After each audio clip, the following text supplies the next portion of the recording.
and then I'm just gonna share my screen.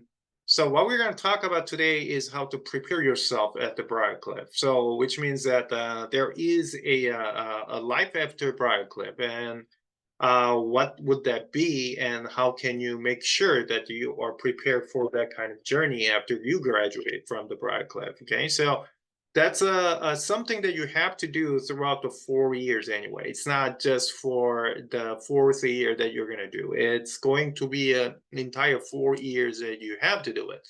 So I am going to just going to share this.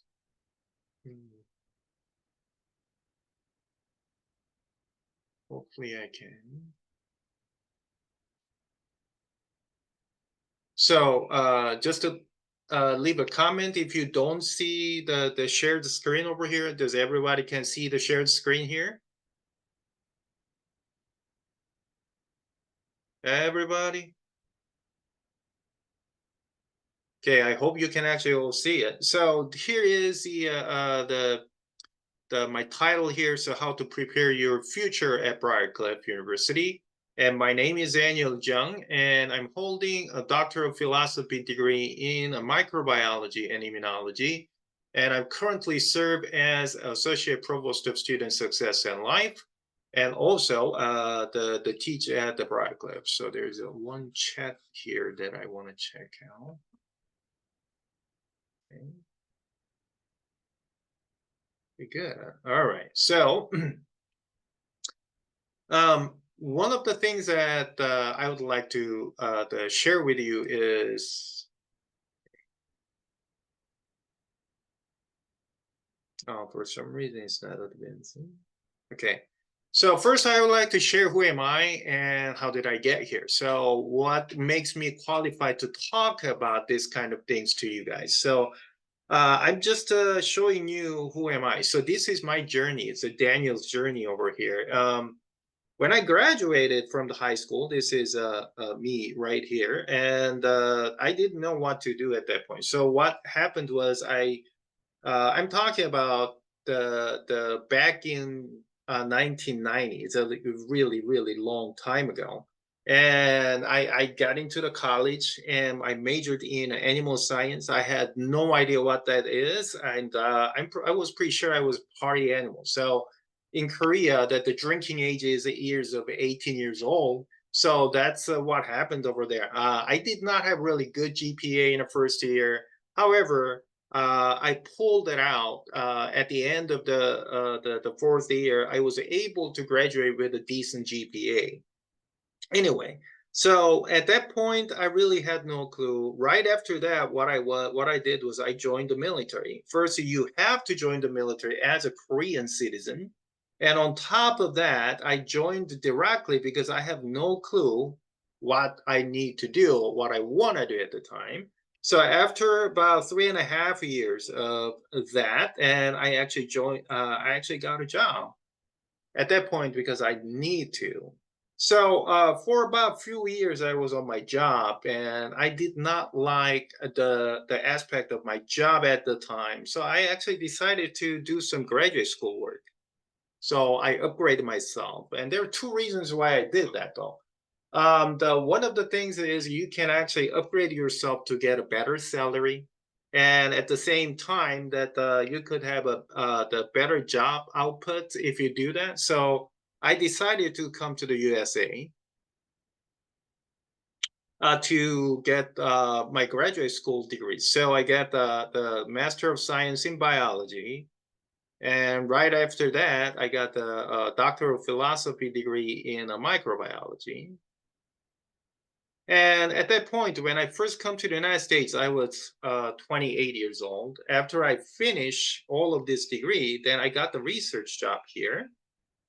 I did it for about good 10 years. Good 10 years. So I got to the age of 43 years old. At that point, I'm not that really stupid at the time. So uh, at that point, okay, I give it a shot on a research job for 10 years. I just want to get a professor job. So I was looking for a job, and finally, I'm here at Briarcliff. So this is my journey so far.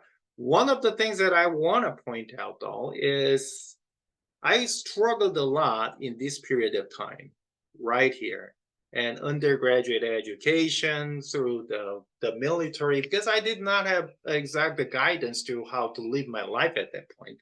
So let's not just to suffer here. I hope you're gonna find something very useful for what we are doing over here, and hopefully you can actually uh, to find something useful. So instead of, there's one more person trying to admit here. I will admit that person here first. Okay. Um, One thing that I would like to point out, instead of struggling like this, and let's do this. So I can actually point out what is the most important things if you are actually coming to the college journey. So the first year, many of you are probably finishing up your first year, finished up your first year, and this is the period that you can actually prepare yourself for the journey ahead. So many of you probably learned the study skills that worked for you, and many of you actually took the basic courses that you need to take. And some of you joined the club, and some of you find the spot in the campus community here. So you actually feel start to feel the belongingness into the Briarcliff community. Hopefully, you actually done this part well. And if not, don't worry, you can actually do this part in the second year, third year, and fourth year while you're doing something else.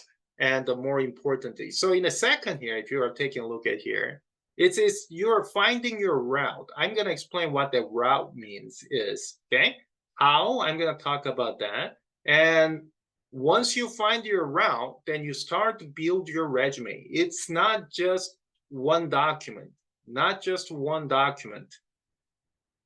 And to make this one document, you have to build something to make sure that it can be put it on your resume there. It is building up to the third year. You're building your resume over here, and you're keep building in your fourth year while you're keep building a resume for the fourth year, and finally you're making everything real, which means you apply to the either job or graduate school. And some of you might need to take a standardized test to get to the either graduate school, or certain job aspects actually need to standardize the test. You have to learn how to write the letter, and there are many more, and that comes down to here. So what I want to tell you is so how you can actually build throughout this journey over here, okay? So it all comes down to this. So you are at the one undergraduate right now, education, right? And once you are finishing 4 years, some of you, it takes probably more than 4 years. It's not uncommon that you spend more than 4 years at the undergraduate education these days anyway. And it all comes down to either you go to the job route, that's a route that I'm talking about, and graduate degree route. So both aspects of this graduate route and job route is you need to build a resume to either to get a job or to admit to the graduate school. Okay, admit to the graduate school. This graduate school degree also include a professional degree route, which means that either you want to do the MBA or a master's degree in very specialized area, or the DPT schools, or the AT schools, or the medical schools, and these are all the professional degree route. This also needs to build your resume to make sure that you're getting into the professional degree schools that you want. Okay, so these are all the all comes down to that. I just want to show you some of the statistics of that matters anyway. And so, okay, let's see. So, what do you think this number represents? Anyone? What do you think this number represents? 63% and 37% here. Anyone?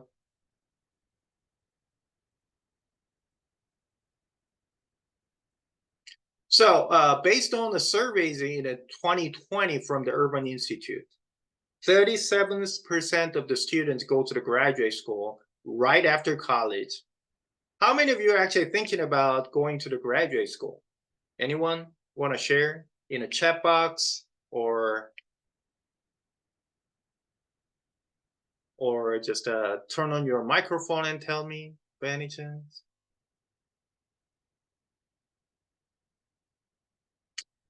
Or how many of you are actually thinking about getting a job right after? So it's about 63% of the student actually is going to get a job right away. So there's a chat box here. There's someone is chiming. What's going on here?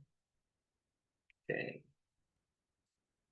Okay, I'm planning to go both on brand. You're planning to go both on the same time, like the job while master's degree. Yeah, that's actually a great plan. So your nursing degree. So there are the couple of options you could do that though. Okay, that's good to know. All right.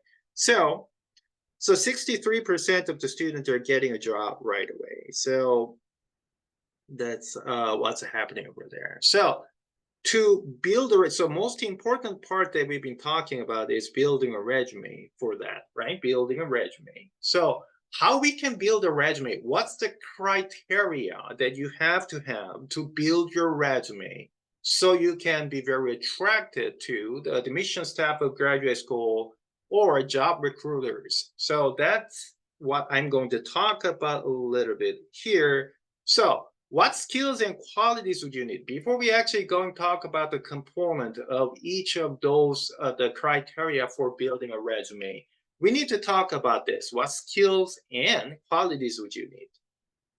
So in June of 1994, it's a long time ago, there's the conference called the Wingspread Conference.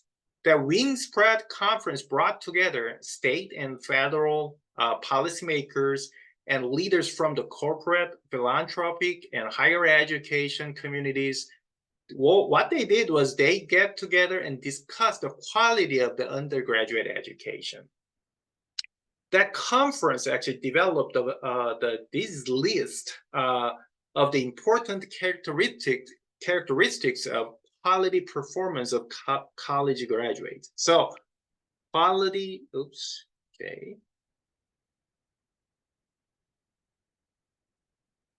quality performance of college graduate. So we're talking about 1994. It's a long time ago. And these skills were confirmed by the surveys in 2022. These are the skills and the qualities of the college graduate should have. Very first one is high-level skills in communication, computation, technological literacy, and information retrieval. So communication, when we're talking about this communication, we're talking about both written and the oral communication.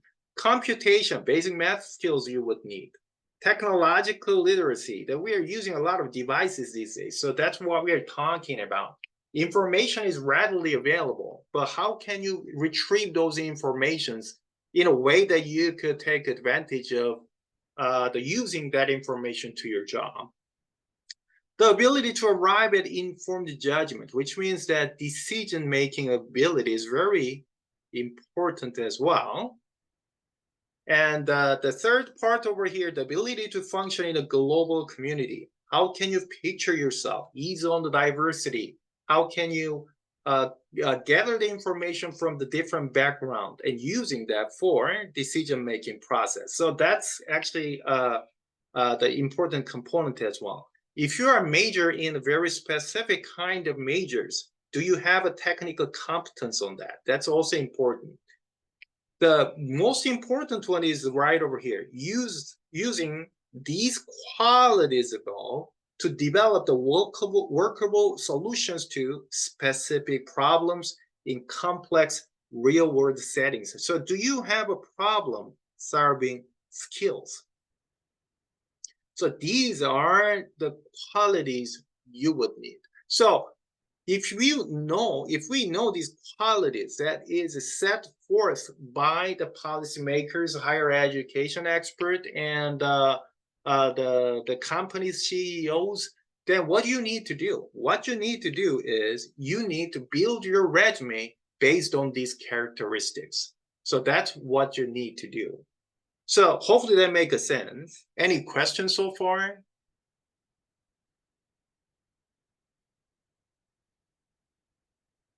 You can use the chat box to give me the questions, or you can actually the raise your voice up so I can hear you as well. Or if you want to discuss with others over here, you can do that as well. Okay, so next, so let's talk about this the each one of those components, how you can build a resume in a more detailed fashion. First characteristics was, as we talked about, high-level skills in communication, computation, technical literacy, and information retrieval. We talked about what it was before. So now let's talk about how you can build and the resume. So you can write this one, on your resume here. So one of the things that you can think about is any class projects, any assignments, if you are a science major, any lab reports, and that could actually, you can build the skills of communication, computation, and technical literacy and information retrieval as well. So one of the things, and you can learn this, is not just your major courses, you can learn this from the history class, the general education classes that you're taking. What you need to do is whatever classes you're taking, you have to work on this class projects, assignments, and lab reports wholeheartedly. And just think about every time you do this kind of class project and every time you do this kind of assignment, just imagine that this will get you closer to the job you want. Okay, that's the mindset you need to have. So what's the consequence if you are doing your work wholeheartedly? What could be the consequence of that? You're going to get a good GPA over here. Very good GPA over here.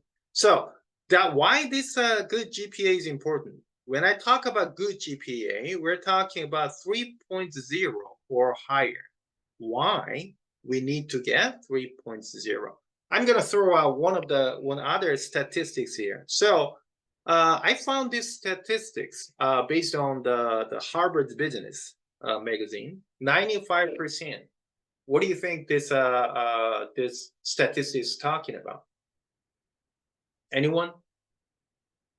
You can chime in if you want in a chat box or anywhere else you want to put your, what do you think this 95% is?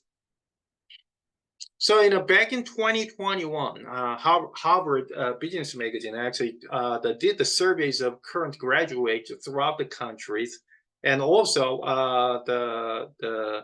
the survey through the Fortune 500 companies. And those companies and those students actually shared that 95% of students who got the job at the Fortune 500 companies, actually 95% of them actually had a higher GPA, higher than 3.0. So I'm going to throw another statistics over here. 100%. What do you think this 100% is? This is the data from the survey from the graduate school.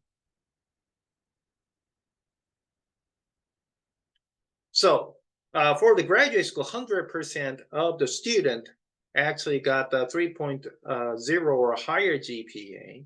So there's another interesting number over there. That graduate school actually shared that 90% of the students who admitted to graduate school, any graduate school, would have 3.5 or higher GPA.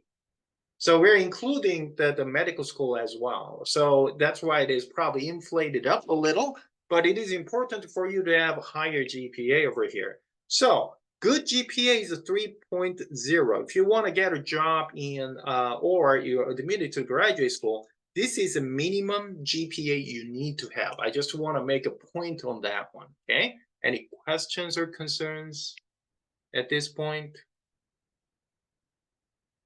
Okay, so that is the first aspect and qualities that you need to use to build your resume. And I'm moving to the second one here, decision-making ability here. So you have to make a, when you make a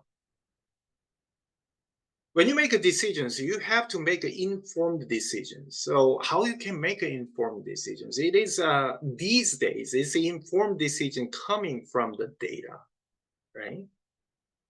Not from the gut feeling. It comes from the data. It is very easy to retrieve data these days because of the internet availability, AI. It's not that hard. You just need to learn how to retrieve the important data for you to make a decision in an informed decision.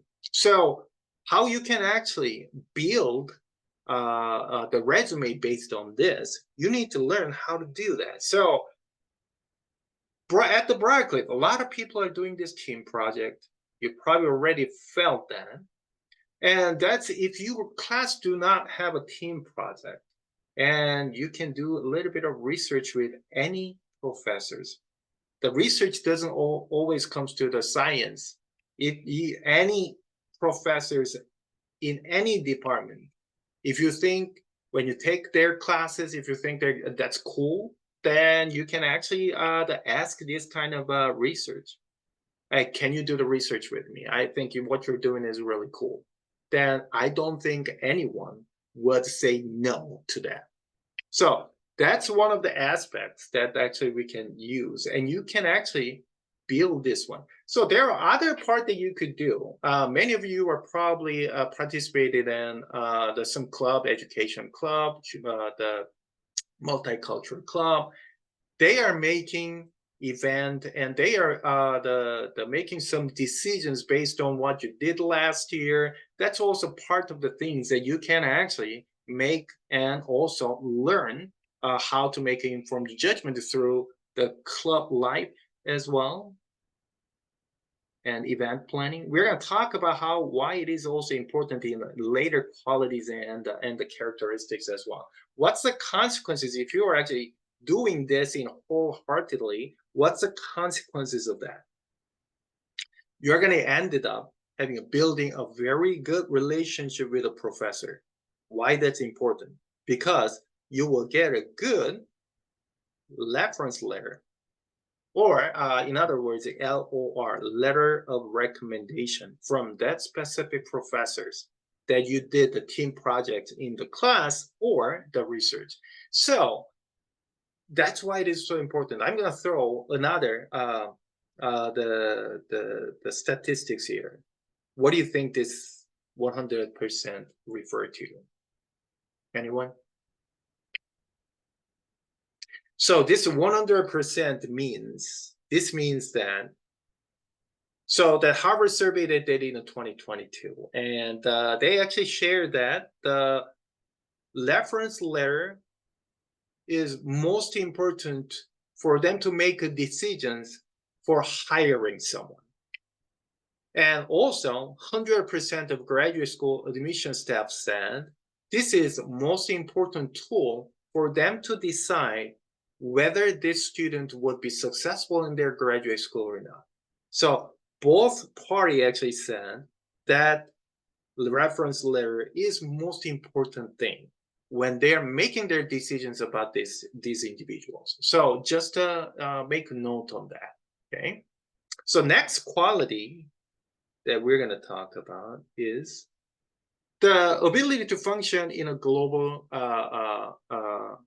community through the possession of a range of attitudes and dispositions. So you have to, the more has to be inclusive,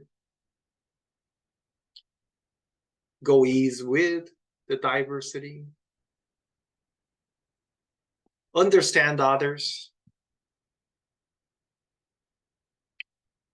So these are very important. Why? Because it actually make yourself as part of the team if you have these qualities. So this is a very important kind of the characteristics, and you have to build your resume based on this. So the more detailed fashion, again, team projects is very important in the class because each team, you will have the people from diverse background. You have to work with those people, include all those people in your team to make an informed decision. And the great thing is many of you are actually athletes. So you learn that from your athletic teams as well. If you are not really involved with the athletic, the teams at the Briar Cliff, don't worry. I would involve yourself. It's not too late to join with the clubs or student organization. We are going to so that the student success office will reach out to you guys to encourage you to join with the clubs and organizations next semester. So hopefully you are thinking about joining with any clubs that we have over here, and we will have a club involvement fair next semester. So hopefully you will come to that involvement fair and to join with that. One of the important thing is it makes you exposed to the work environment that can that are inclusive for all the different and diverse backgrounds. And this kind of experience will be very important to build the resume. So this is one other aspect that I wanted to point out. Next one, so I'm sorry. So after what's the consequences if you're wholeheartedly doing the team project and wholeheartedly involved with events planning and or the clubs, you're going to be ended up doing a volunteering and you're going to do a lot of service to the community, and you will ended up having a lot of work experience because most of those kind of service involved work is the related with your experience as part of the work. So these are the consequences if you were trying to build your resume with to fulfill these characteristics over here.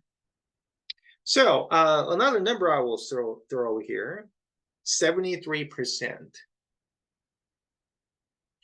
73%. What do you think that is?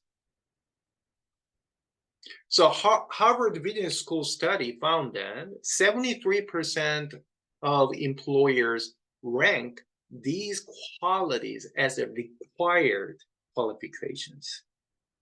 Oops. Required qualifications. So this is required qualifications. So what's a 37% over here? 73, 37. So 37% of employers rank experience and volunteering and service as the most important qualifications.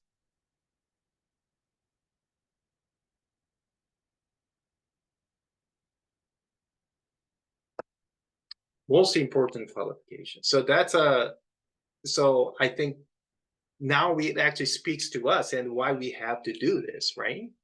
So the next qualification is technical competency in a given field, right? So, well, it's about your major. So many of you probably are. It's about your major. So technical competence. All you got to do is pay attention to all of your coursework, right? And I would do one more thing on top of pay attention to what you're doing. I would ask professors what knowledge and skill sets you will learn from each specific class. Sometimes professors are giving the information out of not really talking about how these knowledge and skills help you to get a job or help you to admit to the graduate school.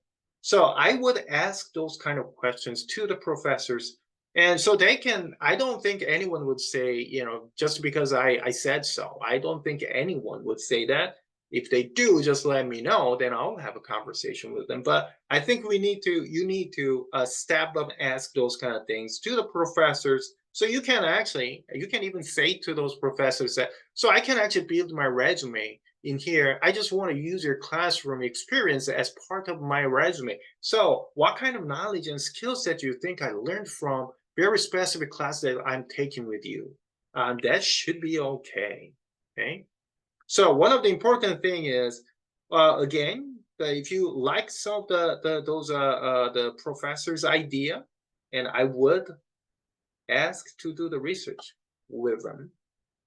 Again, we talked about the reference letter, right? And you're going to getting a good relationship with your peers and professors. It will ended up having a good reference letters, right?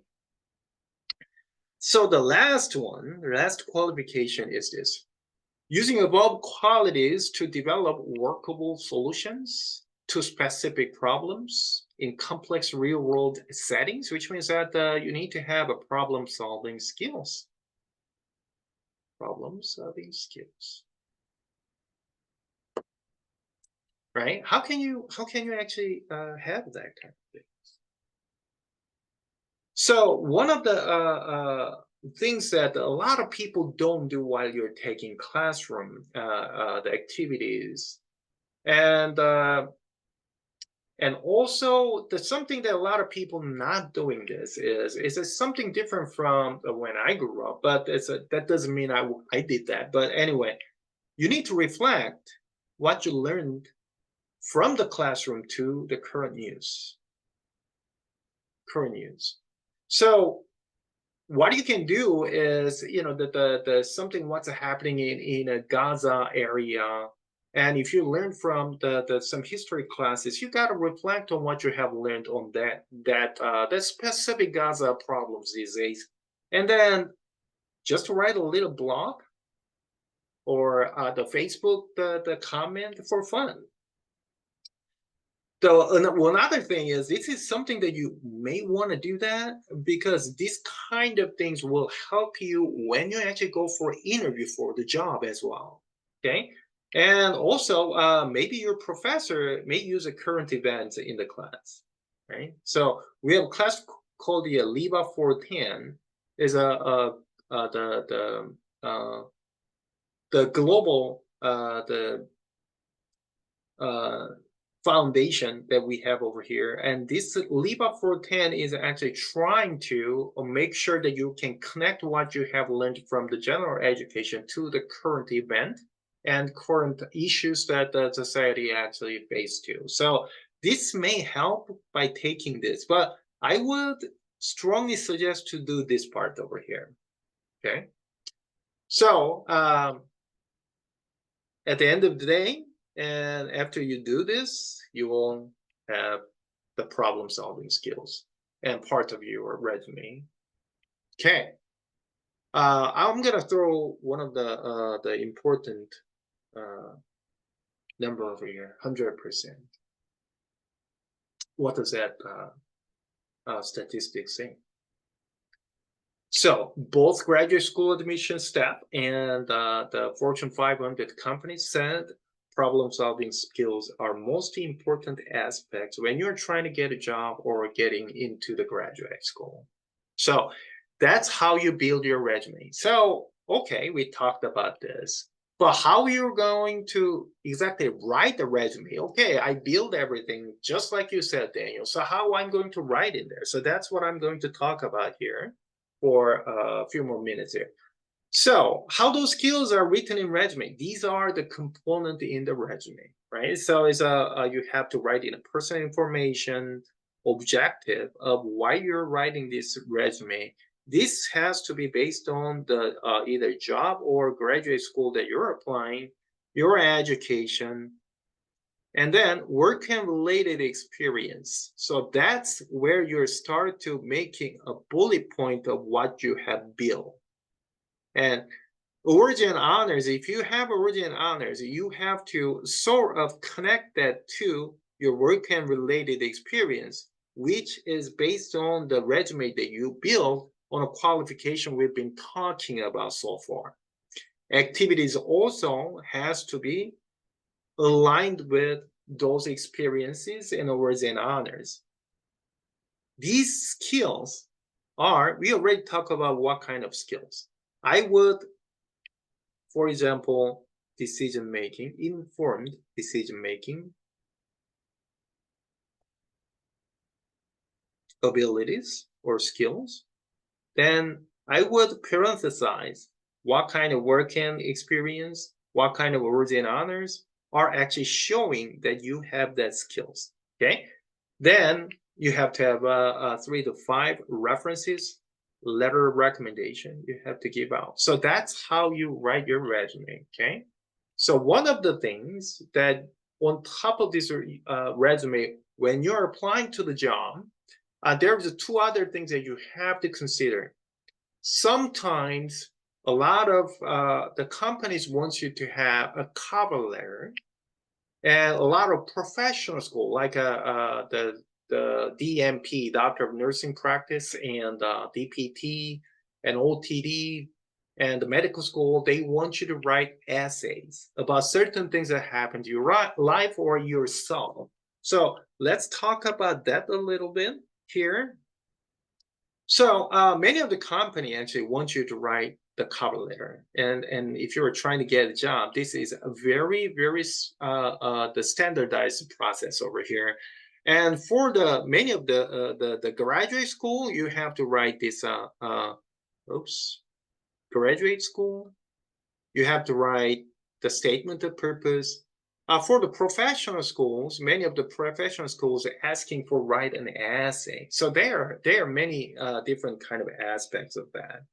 So let's talk about the cover letter. So cover letters are more like information about you, right? Current contact information, a date, and contact person's name with a salutation. If you're so the person that you need to contact to, you have to have opening paragraph, how you learned about the positions, and you have to summarize yourself. Now, depend on what kind of skill set that company is putting out. You have to use that specific skill sets to reflect on your resume and to write it out over here. And this has to be aligned well with your resume.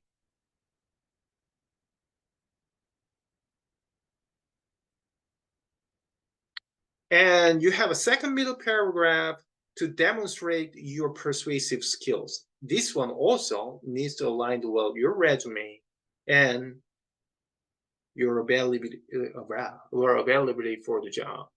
So these are the cover letters, statement purpose for the graduate school, or essay for the professional school. And it is a little bit different though.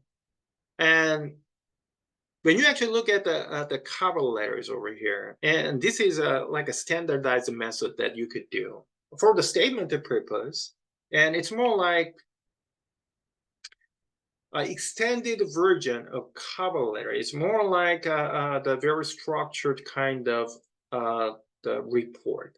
So if you're actually looking at the statement of purpose, you need to provide a clear articulation of your goals and your interests.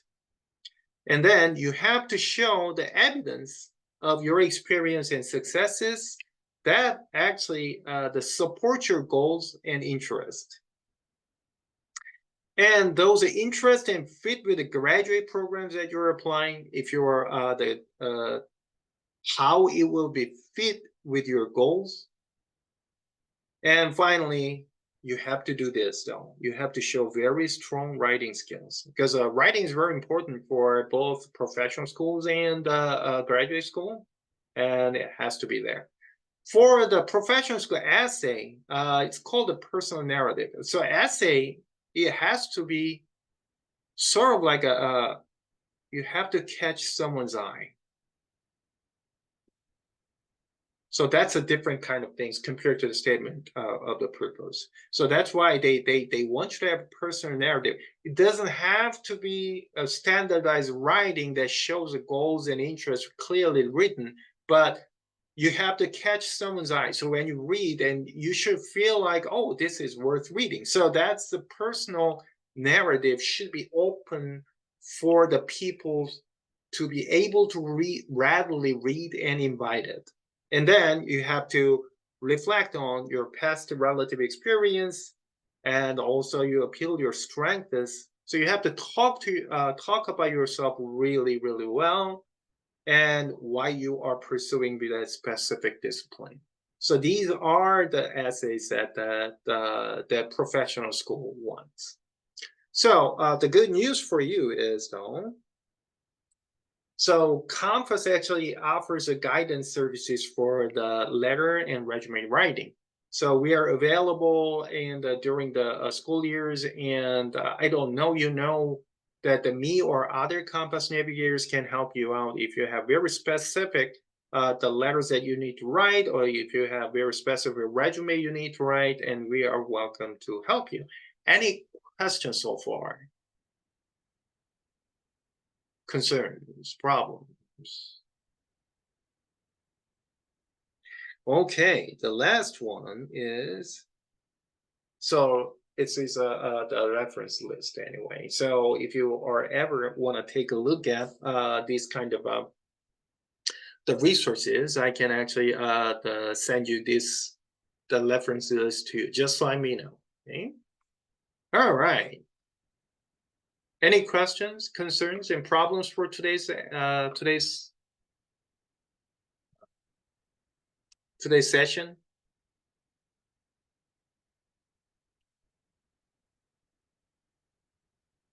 Okay, thank you very much for joining with us today, and hopefully you learned something that is the important for you. And okay, so this is the end of the chief sessions this year. Then, as I talked to you about before, I'm going to generate one not document, or one email, and list out all the YouTube channel, a link that you can watch all of them on the YouTube, and also survey link, and all of them in a one the email set, so you can actually do if you have missed something, and if you want to watch one more time, that you can readily watch those kind of things. If you don't have any questions, thank you very much for joining with us. Then I will see you guys later. Thank you.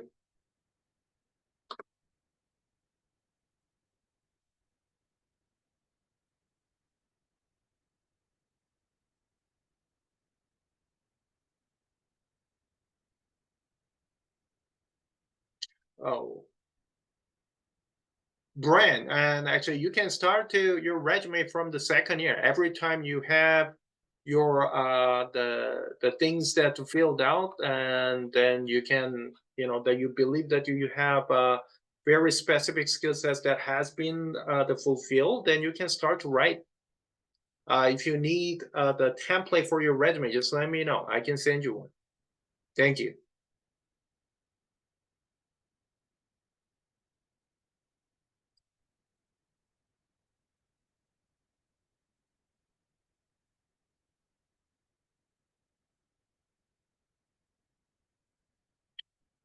Yes, Katian. Yes, we have. So there's a survey that we'll send out from the session 1, 2, and 3, and 4, all of them. And if you have missed the session 1 and 2, I will also send you that email to you as well.